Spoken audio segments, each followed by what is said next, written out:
ہے. آج اس وقت موجود ہیں گجرات میں اور میرے ساتھ موجود ہیں حمیر علی قادری. یہ وہ صاحب ہیں جنہوں نے انجینئر محمد علی مرزا پر FIR کٹائی ہے. میڈیا کے اوپر اس کی جو گستاخیاں میں نے دیکھیں، نبی پاک صلی اللہ علیہ وآلہ وسلم کی شان میں نازیبا لفظ چھوکرا، اور پھر کل کا چھوکرا اس نے جو آپ صلی اللہ علیہ وسلم کی شان میں بیان کیا، وہ ناقابل برداشت تھا. پیر محمد افضل قادری صاحب جو ہیں، آپ انہی کے مدرسے میں اسٹوڈنٹ ہیں؟ جی میں انہی کے مدرسہ میں اسٹوڈنٹ بھی ہوں، میں انہی کا مرید بھی ہوں، اور میرے وہ استاذ بھی ہیں، مجھے کتابیں پڑھاتے ہیں. ان کے فتویٰ دینے کے بعد آپ نے یہ FIR کٹائی؟ جی بالکل. وہ خود قتل کرے اپنے جذبہ ایمانی پر، میں اس کو 5 لاکھ روپے انعام دوں گا. 5 لاکھ روپے کا انعام کا اعلان کرتے ہیں جو مرزا جیلمی کو قتل کرے گا. 100% میں اعلان کرتا ہوں، 100% میں اعلان کرتا ہوں. اس میں یہ قرآن مجید کی ایک آیت لکھ کے اس میں کہہ رہا ہے کہ جو منافقین تھے نا تب کے، انہوں نے حضور علیہ الصلوۃ والسلام کو جو ہے چھوکرا بولا تھا. میں نہیں کہہ رہا ہوں، میں نے نہیں یہ کہا. میں یہی کہہ رہا ہوں کہ جس نے کہا ہے نا یہ میں بتائے قرآن کریم میں جھوٹی آیتیں یہ اس نے خود کہا ہے. میرے بھائیوں، وہ بدبخت جو جہلم کا بیٹھا ہوا، معاذ اللہ، اس نے رسول اللہ کے بارے میں اتنی بڑی ہرزہ سرائی کی اور جھوٹ بولا ہے.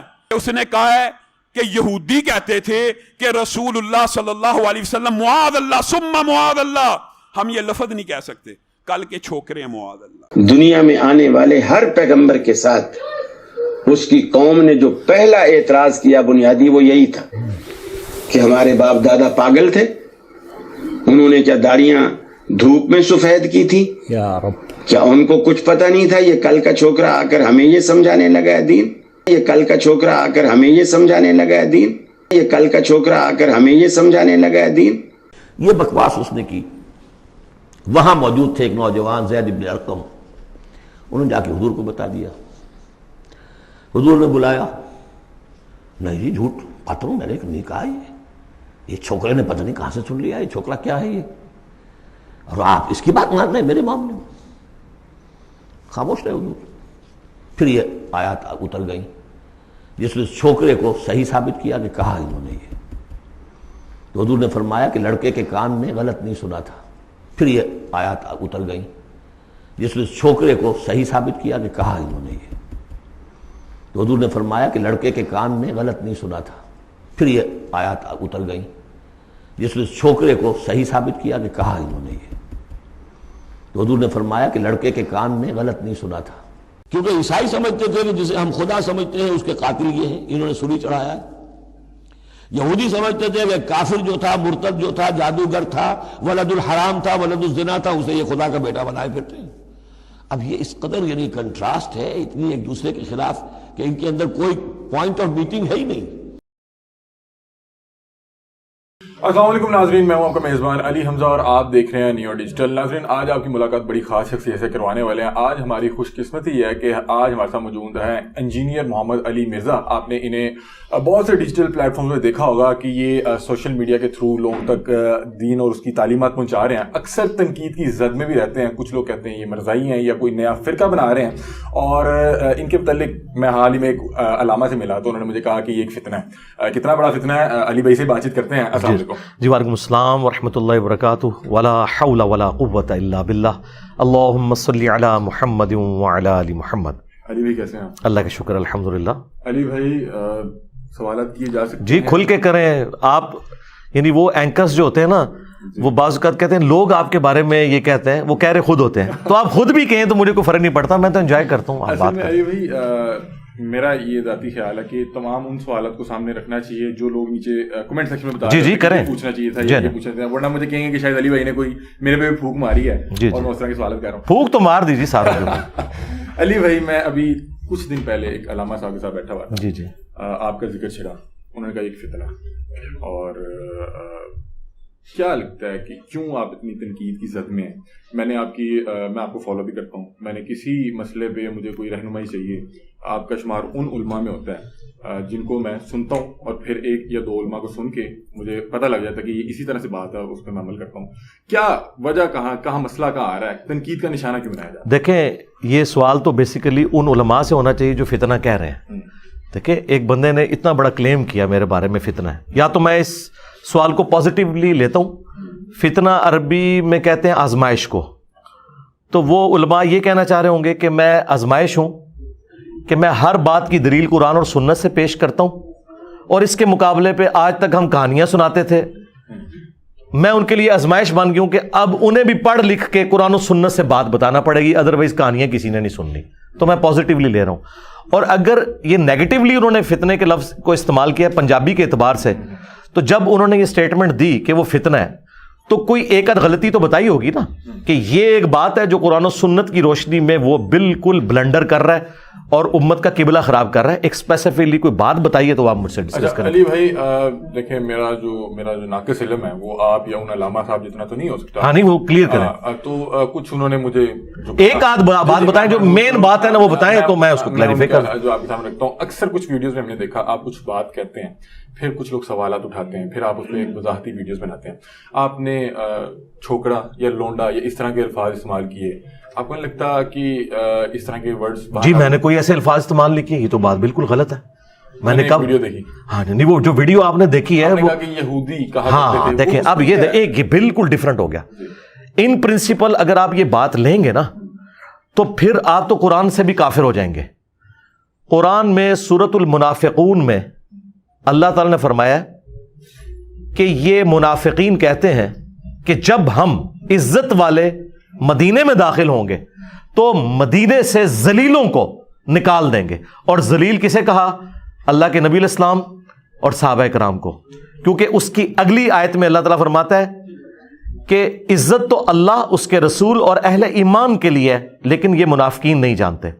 اور اس کانٹیکسٹ میں بخاری میں کم از کم 4 احادیث ہیں. یہ سٹیٹمنٹ دی تھی عبداللہ ابن ابی رئیس المنافقین نے. اس نے کہا کہ جب ہم عزت والے مدینے میں داخل ہوں گے تو محمد ان کے ساتھی نعوذ باللہ جو ذلیل ہیں ان کو یہاں سے نکالیں گے. اب یہ سٹیٹمنٹ تو دی تھی منافقین نے جو اوپر سے مسلمان تھے, قانوناً صحابہ بھی تھے, وہ یعنی نبی علیہ السلام کی صحبت میں تھے, ظاہر اعلانیہ تو وہ کافر نہیں تھے. اللہ نے ان کے الفاظ نقل کیے, اور زید ابن ارقم نے یہ بات سن لی تھی. انہوں نے نبی علیہ السلام کو شکایت کی کہ آپ کی غیر موجودگی میں اس خبیث انسان نے آپ اور آپ کے ساتھیوں کو کہا ہے کہ ان ذلیلوں کو ہم نکالیں گے. نبی علیہ السلام نے بلا کے عبداللہ ابن ابی سے پوچھا تو اس نے قسم اٹھا کے انکار کر دیا. تو زید ابن ارقم اتنے غمگین ہوئے کہ وہ اپنے گھر میں بیٹھ گئے. اللہ تعالیٰ کو ان پہ اتنا رحم آیا کہ قرآن کی آیات نازل کر دی ان کی سپورٹ میں, زید ابن ارقم کی, کہ زید سچ کہہ رہے ہیں. پھر نبی علیہ السلام نے درگزر کی روش اختیار کی. یہ بکواس اس نے کی. وہاں موجود تھے ایک نوجوان زید ابن ارقم, انہوں نے جا کے حضور کو بتا دیا. حضور نے بلایا, نہیں جی جھوٹ بات ہوں, میں نے نہیں کہا یہ چھوکرے نے پتہ نہیں کہاں سے سن لیا, یہ چھوکرا کیا ہے یہ, اور آپ اس کی بات مان رہے ہیں میرے معاملے میں. خاموش رہے حضور.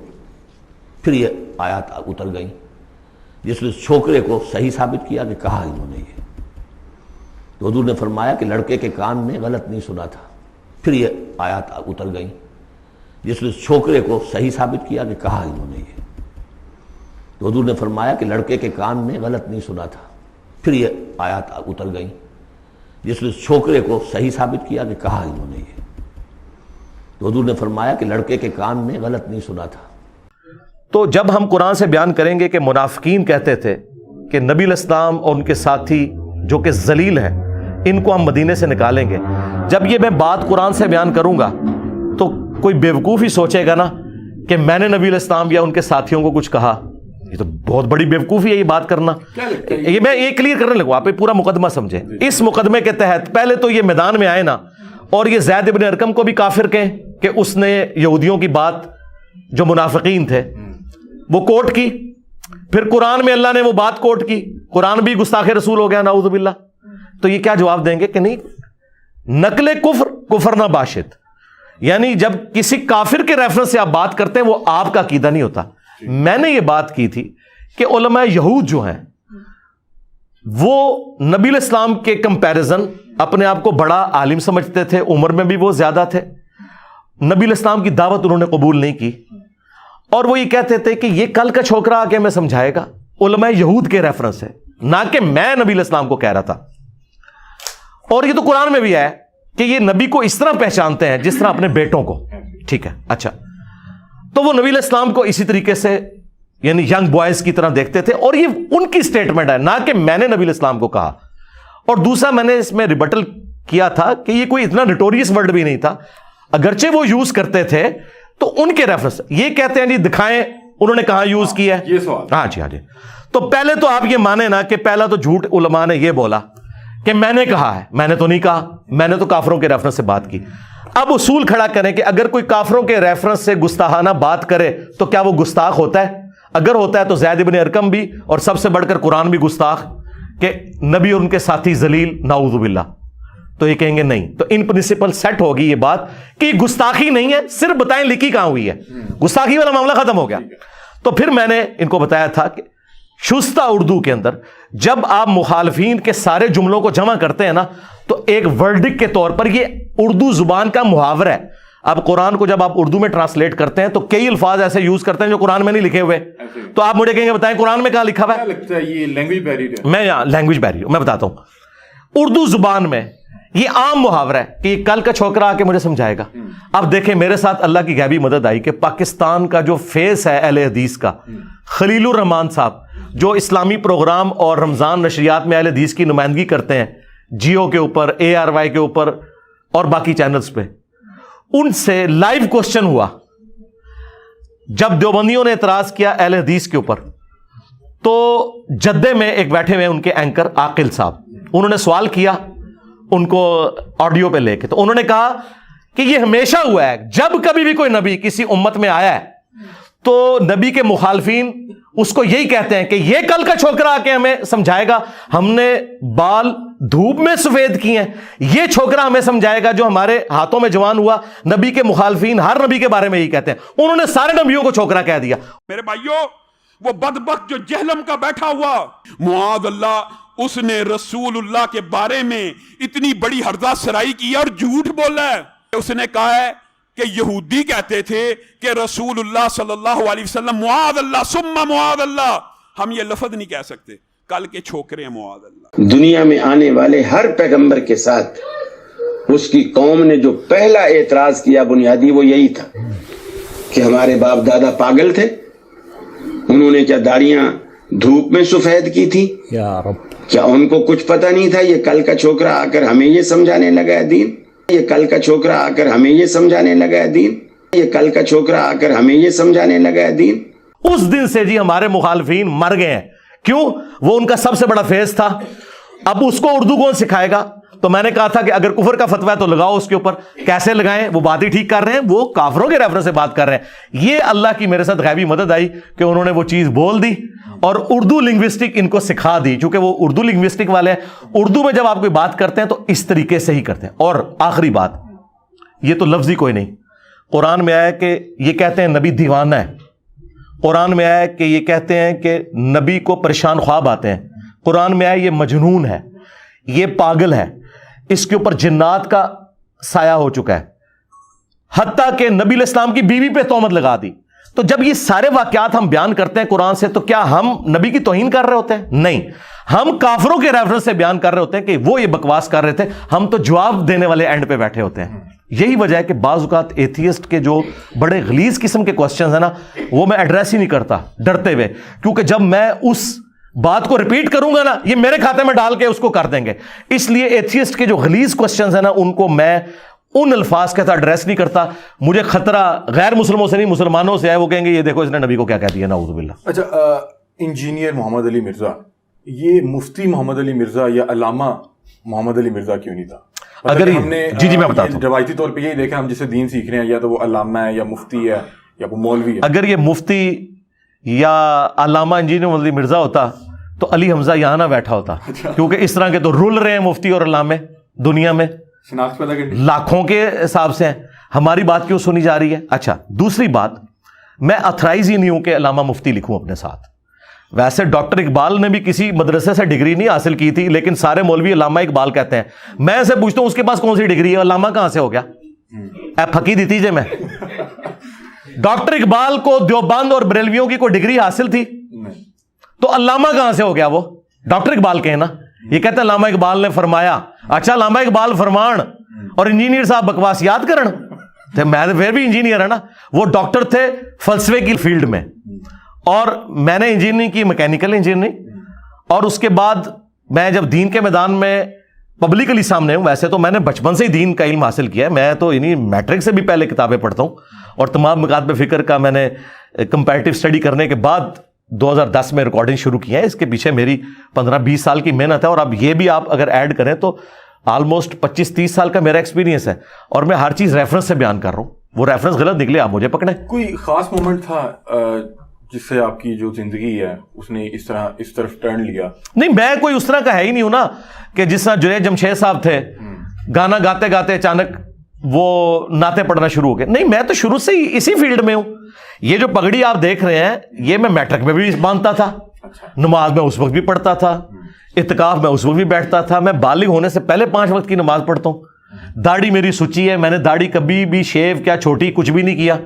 تو میں ایک مذہبی پلیٹ فارم سے تھا. میں یعنی میٹرک لائف کے اندر میں الیاس قادری صاحب کی جو پگڑیوں والی جماعت ہے دعوت اسلامی, اس کے ساتھ اٹیچ ہو گیا ہوا تھا. میرا پورا بلٹ اپ مذہب کے اندر ہوا ہے, دینی طبقے کے اندر ہوا ہے. ڈاکٹر سار صاحب سے میری ایک ملاقات ہوئی تھی 2007-8 کے اندر, اور بس وہ 1-2 گھنٹے کی 2.5 گھنٹے کی ملاقات ہے. باقی تو ان کی ویڈیوز سے میں نے لرن کیا تھا, وہ ویڈیوز دیکھ کے میں ان کی طرف. آپ ڈاکٹر اسرار صاحب کو اپنا استاد کنسیڈر کرتے ہیں؟ میں ہر اس شخص کو اپنا استاد مانتا ہوں جس سے میں نے کچھ بھی علم حاصل کیا ہے.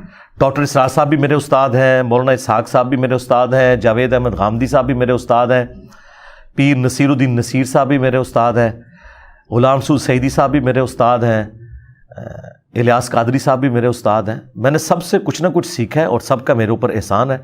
ایون آپ نے اپنے استادوں پہ تنقید شروع کی ہوئی ہے؟ استادوں پہ تنقید نہیں کی, نعوذ باللہ. ہم نے استادوں پہ کیوں تنقید کرنی ہے؟ استاد کی وہ بات جو نبی علیہ السلام اور اللہ تعالیٰ کے احکامات کے خلاف ہے وہ ہم نے کی. کیونکہ استاد کو اگر ہم استاد مان رہے ہیں, ایک ریلیجس بندے کی میں عزت کس بنیاد پہ کرتا ہوں کہ یہ اللہ اور اس کے رسول کی بات مجھے بتا رہا ہے. اگر وہ اللہ اور اس کے رسول کے خلاف بات بتائے اور میں اسے ہائی لائٹ کروں کہ تم یہ بات غلط کر رہے ہو, قرآن و سنت میں یہ لکھا ہوا ہے, تو میں اس پہ نہیں تنقید کر رہا, بلکہ جس نام پہ اس نے عزت ویل کی تھی نا اسے اس کے بڑوں کا حوالہ دے رہا ہوں. مثلا اگر آپ مجھے آ کے بتائیں قرآن میں یہ لکھا ہے, حدیث میں لکھا ہے, آپ یہ کیوں کہتے ہیں, تو میرے پہ کوئی تنقید نہیں. میں کہوں گا آپ ٹھیک کہہ رہے ہیں, میں غلط ہوں. الیاس قادری صاحب پہ جو ہم نے چند ایک چیزوں پہ تنقید کی تھی تو دیکھیں انہوں نے ریمیڈی کر لی نا. یعنی میرا شروع سے ان سے اختلاف تھا کہ آپ نے پگڑی کا رنگ فکس کیوں کیا ہے گرین, جبکہ گرین پگڑی ثابت ہی نہیں ہے. اگرچہ جائز ہے کیونکہ نبی علیہ السلام نے ابو داؤد ترمذی میں آیا کہ گرین کپڑے بھی پہنے. بائی چانس میں نے بھی لائٹ گرین تو آج پہنے ہوئے.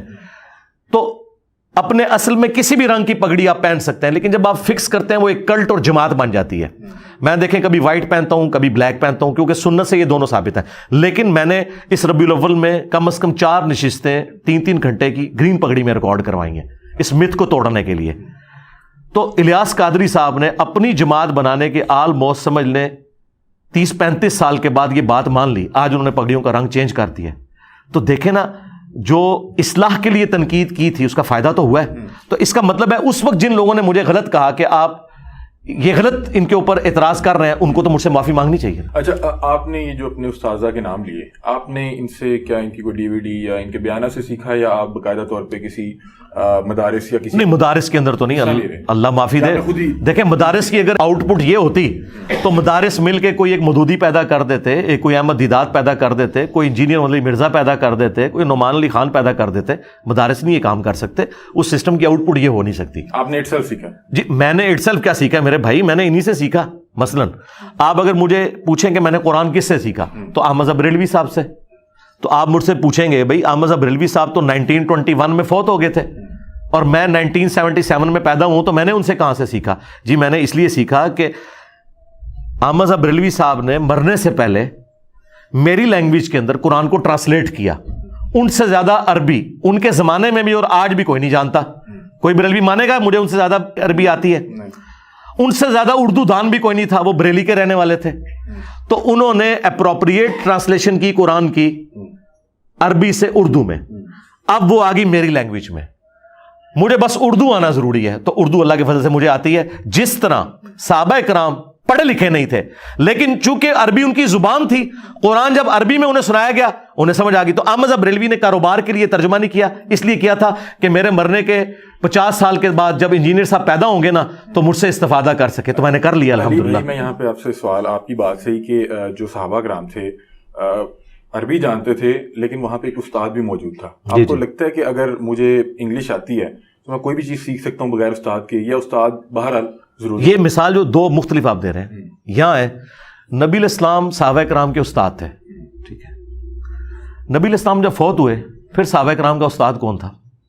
اس وقت استاد کی ضرورت نہیں تھی ان کو. میرا خیال ہے وہ جو سیرت نبی اور آپ صلی اللہ علیہ وسلم کی تعلیمات, بس اس کا مطلب ہے کہ ہمارا استاد فوت ہو چکا, اس کی قبر ہے مدینے میں صلی اللہ علیہ وسلم. اس کے بعد ہمارا استاد وہ ہوگا جو ہمیں یہ بتائے گا کہ اللہ نے کیا فرمایا, اس کے نبی نے کیا فرمایا. اگر ہمارا استاد یہ کہتا ہے کہ میں اسلام کا عالم ہوں لیکن بات میں تمہیں اپنے بابے کی بتاؤں گا, تو میں کہوں گا تم جا کے کوئی اور مذہب اختیار کرو, مجھے وہ بات بتاؤ جو قرآن و سنت میں لکھی ہے. اس کی میں آپ کو مثال دیتا ہوں, بخاری مسلم دونوں میں موجود ہے. حضرت عمر مسجد نبوی میں تشریف لائے تو آپ نے دیکھا کہ حضرت حسان ابن ثابت حضرت ابو ہریرہ کو نعتیہ اشعار مسجد میں سنا رہے ہیں. اچھا, اب شعر و شاعری کی تو اسلام میں بڑی مذمت ہے, قرآن میں ایک سورت پوری نازل ہوئی ہے سوائے اچھے اشعار کے, لیکن اوورال کوئی پسندیدہ چیز نہیں ہے. تو حضرت عمر خلیفہ ہونے کے باوجود اتنا روب تھا ان کا, اس کے باوجود حضرت حسان کو صرف تیکھی نظروں سے دیکھا, انہیں سمجھ آ گئی کہ یہ کیوں یوں دیکھ رہے ہیں. انہوں نے کہا اس طرح نہ دیکھ میری طرف, تجھ سے بہتر شخص مسجد میں ہوتا تھا, میں انہیں بھی نعتیہ اشعار سناتا تھا, محمد رسول اللہ صلی اللہ علیہ وسلم. آگے سے حضرت عمر تو ایکسپیکٹ ہی نہیں کر رہے تھے کہ تو سیدھا ہو گیا میرے نال. انہوں نے یہ نہیں کہا کہ بھئی میں علیکم بسنتی و سنت الخلفاء راشدین المہدیین, انہیں پتا تھا مجھے میرے بڑے کا حوالہ دیا گیا ہے, جس بڑے کے نام پہ میں عزت اویل کر کے خلیفہ بناؤں. حضرت عمر تو ایک گڈریے تھے نا, حضرت عمر کا جو کچھ ہے رسول اللہ کی وجہ سے ہے نا, ورنہ ایک گڈریے تھے. ہزاروں گڈریے عمر جیسے آئے اور مر گئے, کسی کو پتہ ہی نہیں ہے عمر کیوں عمر ہوا ہے, رسول اللہ کے ساتھ جوڑ کے. تو انہیں پتا تھا جس نبی کے نام پہ میں یہ سب کچھ اویل کر رہا ہوں نا پوسٹ, اس کا اس نے ریفرنس دیا ہے. اور یہ وہ غیرت ہے جو آج کے مولوی کے اندر نہیں, آپ اسے قرآن حدیث کا حوالہ پیش کریں آگے سے کتے کی طرح پڑتا ہے. حضرت عمر نے اس طرح نہیں کام کیا. حضرت عمر نے کہا کہ اپنا گواہ لاؤ. انہوں نے کہا یہ ابو ہریرہ بیٹھے ہیں, ان سے پوچھو. ان کا امیر المومنین میں گواہی دیتا ہوں کہ حضرت حسان نہ صرف نعتیہ اشعار سناتے تھے بلکہ حضور نے دعا کی, اے اللہ روح قدس کے ذریعے حسان کی مدد فرما جس طرح تو نے عیسیٰ ابن مریم کی تھی, وَأَيَّدْنَاهُ بِرُوحِ الْقُدُسِ. تو حضرت عمر یہ جواب سن کے وہاں سے چلے گئے. یعنی حضرت عمر کو یہ پتہ ہی نہیں تھا کہ نعتیہ اشعار مسجد میں پڑھے جا سکتے ہیں. اتنا بڑا بندہ, اسے بات چھپی ہوئی تھی. نمبر 2, جب اسے نبی کا ریفرنس دیا گیا تو اس نے اپنی استادی نہیں دیکھی. تو ہمارے استاد تو ہمارے ساتھ یہ کر رہے ہیں, ہم انہیں اللہ اور رسول کی بات بتا رہے ہیں, وہ کہہ رہے ہیں 80 استاد 80 اللہ رسول, تو ودے ہوئے ہیں. تو پھر ہم کہتے ہیں کہ نبی کے جیسا ہے ہی کوئی نہیں, نکل اتوں تو شاہی کوئی نہیں. علی بھائی مجھے بتائیں کہ ابھی اس وقت آپ کے یوٹیوب پہ ویسے میں آپ کو بتاؤں آج حضرت عمر ہونا ان کو کوڑے لگائیں, کیونکہ حضرت عمر تو ظاہر ہے وہ کہیں گے کہ تجھے نبی کی حدیثیں انجینئر بیان کر رہا ہے, تو ماما کتوں آیا, منو حدیث سنائی جدوں حسان ابن ثابت نے, تو میں حسان دے نال کوئی کہ منہ ماری نہیں کی, تسی انجینئر دے کیوں مگر پے ہو. آج اگر حضرت عمر عمر یقین کرو میری مسئلہ آسان ہو جائے. اچھا وہ لوگ کہتے ہیں کہ آج اگر حضرت عمر ہوتے تو شاید آپ کو نہیں, تو میں نے آپ کو پریکٹیکلی بتا دیا, حضرت عمر جو ہے حدیث سن کے آگے چلے جاتے تھے, یہ حدیث سن کے کتے بن جاتے ہیں. ہاں چلیں لڑتے ہیں آگے سے. علی بھائی مجھے بتائیں کہ اس وقت آپ کے یوٹیوب پہ کتنے سبسکرائبر ہیں؟ سبسکرائبر تو یعنی آفیشیل چینل کے 2.2 ہیں, لیکن جو لیکن ویورشپ جو ہے نا ہماری باقی تمام علماء سے سمجھ لیں 5 گنا ہے. یعنی اگر آپ دیکھیں ہمارا ہر کلپ آلموسٹ 24 سے 48 گھنٹوں میں 1 لاکھ کراس کرتا ہے, اور باقی علماء کے کلپس 2-3 ہزار 5 ہزار 10 ہزار حد 25 ہزار, یا میری تصویر لگا دیں تو کوئی 1 آدھ لاکھ پہ چلا جائے. اور سبسکرائبر ان کے مجھ سے زیادہ ہیں. مثلا میں آپ کو بتاتا ہوں ڈاکٹر ذاکر نائک کے سبسکرائبر ہم سے ڈبل ہیں, لیکن ویورشپ ان کی ہمارے اسٹوڈنٹس کے چینل سے بھی آتی ہے. مسئلہ ہوتا ہے ویورشپ کا کہ آپ کو کتنے لوگ دیکھ رہے ہیں آپ کی ویڈیو کو. میں کہتا ہوں سبسکرائبر ہمارے بے شک 1 لاکھ پہ آ جائیں, ہمیں ہر ویڈیو پہ 1 لاکھ کی ویورشپ چاہیے. ویسے تو ہماری کئی ویڈیوز ملینز میں, لیکن ایوریج 1 لاکھ سے اوپر جاتی ہے ساری. یوٹیوب نہ ہوتا تو انجینئر محمد علی مرزا کیا ہوتے؟ یہ تو اللہ کو پتا تھا. انجینئر محمد علی مرزا کی جب ضرورت, جی مجھے ضرورت سوچنے کی نہیں ہے, اس کی وجہ یہ ہے کہ اللہ تعالیٰ کو بہتر پتا ہے کہ اس نے اپنا کام کس وقت اٹھانا ہے. اور میں تو اس پریزنٹ ورلڈ کا آدمی ہوں نا. اب یہ تو اسی طریقے سے کہ میں ایک غم لگا کے بیٹھ جاؤں کہ حضرت ابوبکر عمر عثمان و علی کی جگہ اگر میں اس زمانے میں ہوتا تو میں پہلا خلیفہ ہوتا یا دوسرا ہوتا.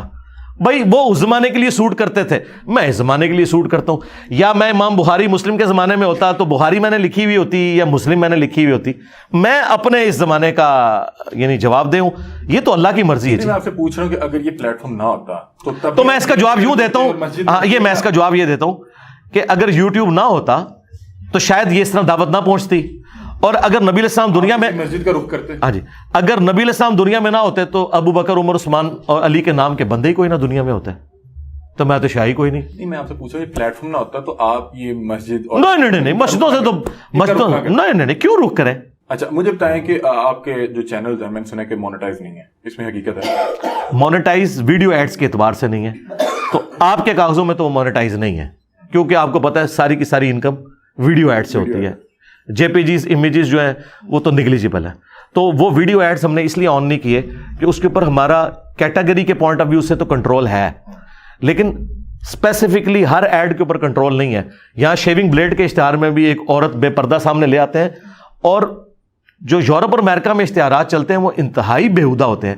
اب ایک بندے نے مذہبی پروگرام لگایا ہے, مثلا ایک بندہ لگاتا ہے حجاب کے اوپر میری ویڈیو, اور کلک کرتے ہی ایک بے پردہ عورت جس کے کپڑے بھی پورے نہیں سامنے آ جائے تو مجھے زیب دیتا ہے کہ میں حجاب کے اوپر بات کروں. کیوں؟ میری ویڈیو پہ چلا ہے, اور قرآن میں ہے وَتَعَاوَنُوا عَلَى الْبِرِّ وَالتَّقْوَى وَلَا تَعَاوَنُوا عَلَى الْإِثْمِ وَالْعُدْوَانِ, نیکی پرہیزگاری کے کاموں میں ایک دوسرے کی مدد کرو, برائی میں لگ رہو. میں بات حجاب پہ کر رہا ہوں اور میں ایک ویڈیو ایڈ آف نہیں کر سکتا صرف اس لیے کہ میں نے دنیا کی منفعت کمانی ہے. اچھا نہیں علی بھائی, میں آپ سے پوچھ رہا ہوں کہ جہاں تک مجھے پتا, آپ بھی اپنی ٹیکنیکل ٹیم سے پوچھیے گا, اگر آپ کا چینل مانیٹائز نہ بھی ہو تب بھی یوٹیوب کی پالیسی ہے کہ وہ آپ کے ویڈیو پہ ایڈز نہیں چلاتا. وہ اس صورت میں چلاتا ہے جب آپ کے سبسکرائبر 1000 سے کم ہو, اچھا پھر وہ اپنی مرضی سے چلاتا ہے اور اس کے اوپر آپ کا کوئی کنٹرول نہیں ہے. لیکن جب آپ ایک دفعہ یوٹیوب کے ساتھ پارٹنر بن جاتے ہیں نا, یعنی 1000 آپ کے سبسکرائبر کراس کر جاتے ہیں, پھر وہ ہماری مرضی ہے. تو ہم نے وہ ہر جو ویڈیو اپلوڈ کرتے ہیں ہم باقاعدہ وہ جو ویڈیو ایڈ والا پورشن ہے اسکیپیبل اور نان اسکیپیبل ان کو ان چیک کرتے ہیں. ہر ویڈیو پہ بائی ڈیفالٹ ان چیک لگایا ہوا ہے. لیکن وہ جو یوٹیوب کی ایک اسکرین آتی ہے اس کے ارد گرد جو چل رہا ہوتا ہے, ہاں جی, اس پہ بھی ایڈز چل رہے ہوتے ہیں. مطلب کہ اگر ایک ویڈیو میں ایڈ نہیں ہے, یوٹیوب کے مین پیج پہ ایک ایڈ چل رہا ہے, ایک شخص آپ کی یا کسی بھی کوئی بھی ویڈیو دیکھ رہا ہے, اس کو وہ بھی ویڈیو نہیں ویڈیو نہیں, وہ دیکھیں وہ تو یوٹیوب, دیکھیں یوٹیوب جو ہے نا, اب مثلاً آپ نے میری ویڈیو کلک کی ہے اور پیرلل میں سجیشن میں کئی ایک یوٹیوب کی ویڈیوز آ جاتی ہیں اور وہ مکس آتی ہیں, اس ٹاپک سے ریلیٹڈ بھی آتی ہیں زیادہ تر اور اس کے بغیر بھی آ سکتی ہیں, وہ تو ان کا معاملہ ہے نا. ایڈ بھی چل رہا ہے, اچھا وہ لگاتار چل رہا ہے. لگاتار تو خیر مجھے تو نہیں کوئی ویڈیو ایڈ چلتا ہوا نظر آیا, اس میں ویڈیو ایڈ تو کوئی نہیں چلتا. ویڈیو بھی نہیں چل رہا تھا, وہ جو آپ کا وہ کوئی اگر دیکھیں وہ جو امیج آتی ہے نا, عموماً جو جے پی جیز امیجز ہیں, مثلاً آپ ٹی وی کے اوپر جب دیکھیں اس میں تو کوئی امیج ڈسپلے کبھی نہیں ہوتا, وہ چند ایک ڈیوائسز کے اوپر ہوتا ہے. اور وہ بھی جو امیجز ہیں وہ ایک بہت چھوٹے امیجز ہوتے ہیں اور عموماً ان پہ تصاویر نہیں ہوتی.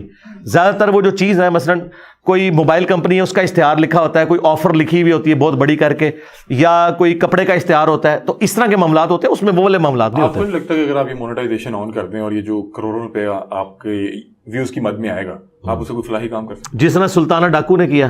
ہاں جی, یہ کام ہم نہیں کرنا چاہتے. اس کی وجہ یہ ہے کہ ہمیں اپنی آخرت کی فکر ہے. ہم کسی بھی حرام طریقے سے کیے ہوئے کام میں اللہ کی نصرت نہیں سمجھتے. آپ تو میرے ایک پلیٹ فارم میں دو طرح کی دنیا ہے, اگر ایک آپ کی ویڈیو دیکھ رہا ہے وہ ٹھیک ہے, اور لیکن ادھر سے ہی اگر پیسے آ رہے ہیں تو وہ غلط ہے. دیکھیں نبی علیہ السلام کا جو طریقہ ہے نا اپنے معاملات کو لے کے چلنے کا, وہ یہ ہے کہ چاہے دنیاوی طور پر نقصان بھی ہو تب بھی آپ نے رولز نہیں توڑنے. مثلاً بخاری میں آیا حضرت سہیل ابن عمرو جو بعد میں مسلمان ہو گئے تھے, ان کا بیٹا ابو جندل صلح حدیبیہ کے موقع پر بیڑیاں چھڑا کے اپنے باپ کی وہاں آ گیا, اور باپ وہاں پہ وہ معاہدہ لکھ رہا تھا کہ جو مکے سے مدینے آئے گا وہ واپس کیا جائے گا, اور جو مدینے سے مکے آئے گا وہ واپس نہیں ہوگا. ابھی وہ فائنل نہیں ہوا تھا, ٹرانزیشن پیریڈ تھا. اس دوران ابو جندل آ گئے, ان کا مجھے بچا لو, میرا باپ ٹکا بوٹی میری کر دے گا. تو وہ سہیل ابن عمرو نے کہا کہ آپ زمانی کلامی مان چکے ہیں تو یہ مجھے آپ واپس کریں گے. نبی علیہ السلام نے اس کو واپس کیا. جنگ کے بھی اصول ہیں اسلام میں, یہ نہیں ہے کہ آپ اپنی مرضی سے معاملات کو لے کے چلیں گے. تو اس طرح اصول اور ضوابط کو تو لے کے چلنا ہے. اگر اصولوں کو توڑا ہوتا نا, سیدنا علی سے کامیاب پولیٹیشین کوئی نہ ہوتا. لیکن حضرت علی نے اپنے اصولوں پہ کمپرومائز نہیں کیا, جس کی وجہ سے بظاہر دنیاوی طور پہ ان کی خلافت کمزور ہوئی. اور وہ ان کو کیا نقصان نہ تھا,